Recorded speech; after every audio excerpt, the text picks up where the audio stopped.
টি-20 বিশ্বকাপের দলে বিরাট কোহলির থাকা নিয়ে কম জলঘোলা হয়নি। পারিবারিক কারণে 2-1 মাস মাঠের বাইরে থাকলেও আইপিএল দিয়ে ফেরার পর কেন দলে থাকবেন সেটি প্রমাণ করেছেন তিনি। চলতি আইপিএলে এখনও সর্বোচ্চ রান সংগ্রাহক কোহলি, ফলে বিশ্বকাপের দলে জায়গা করে নিতে আর বেগ পেতে হয়নি। এর ভেতরই অবসর নিয়ে প্রশ্নের উত্তর দিতে হয়েছে কোহলিকে, যেখানে তিনি ক্রিকেট ছাড়ার পর আড়ালে চলে যাওয়ার ইঙ্গিত দিয়েছেন।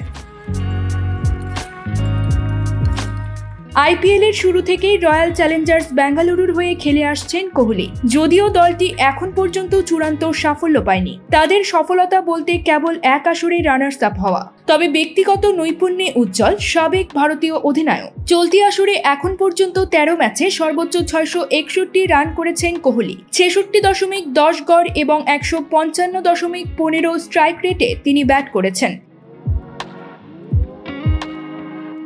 বেঙ্গালুরু ফ্র্যাঞ্চাইজির একটি অনুষ্ঠানে নিজের অবসর নিয়ে কথা বলেছেন কোহলি। সেখানে দলটির ডানহাতি ওপেনার বলেন, সহজ কথায় বলতে গেলে আমি কোনো আক্ষেপ রেখে যেতে চাই না। মাঠ থেকে যা যা পাওয়ার নিয়ে যেতে চাই। যতদিন খেলবো নিজের সবটাই দিয়ে যাব, কিন্তু যখন খেলাটা শেষ করব তখন চলে যাব।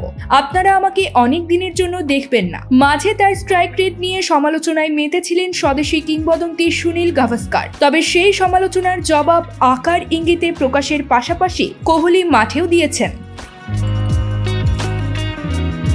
প্রতি ম্যাচে নিজের সেরাটা দেওয়ার তাড়না কোথায় পান, এই প্রশ্নে কোহলির উত্তর, বিষয়টা সহজ। খেলোয়াড় হিসেবে আমাদের ক্যারিয়ারের শেষ আছে, এটা ভেবে ক্যারিয়ার শেষ করতে চাই না।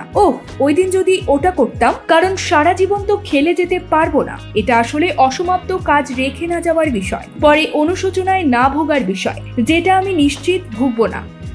Sports desk, UKBD time.